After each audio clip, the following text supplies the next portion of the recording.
ఇప్పుడు no cost cough syrup తో 60 రూపాయల విలువ గల ఇన్హేలర్ పూర్తిగా ఉచితం. దెబ్బకి దగ్గు జలుబు మాయం. సత్యసాయి జిల్లా రామగిరి మరోసారి ఉద్రిక్తంగా మారింది.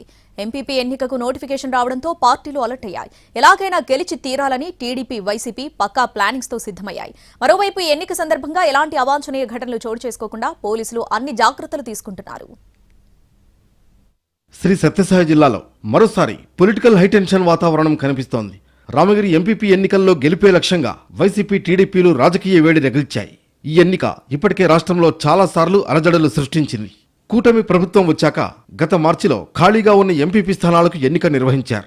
ఇందులో రామగిరి ఎంపీపీ ఉంది. అయితే ఇక్కడ వైసీపీకి పూర్తి బలం ఉంది. కానీ టీడీపీ ఈ స్థానాన్ని చేజిక్కించుకోవాలని ప్రయత్నించింది.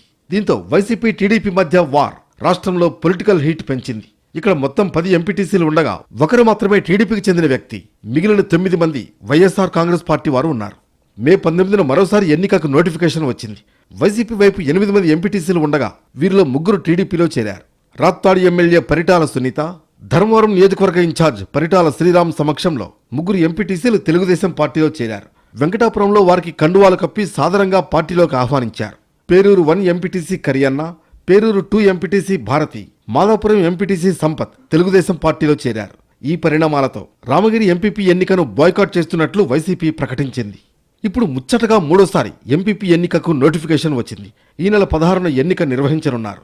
అయితే ఎంపీపీ ఎన్నికను బహిష్కరిస్తున్నట్లు వైసీపీ ఎంపీటీసీ సభ్యులు వెంకటలక్ష్మమ్మ, బాలకొండప్ప, సాయిలీల, సుజాతమ్మ, భారతమ్మ, ఆదిలక్ష్మి ప్రకటించారు. ప్రస్తుతం రామగిరి ఎంపీపీ ఎన్నికకు నోటిఫికేషన్ రావడంతో వైసీపీలో టెన్షన్ మొదలైంది. గతంలో 3 ఎంపీటీసీలు టీడీపీలోకి వెళ్లారు.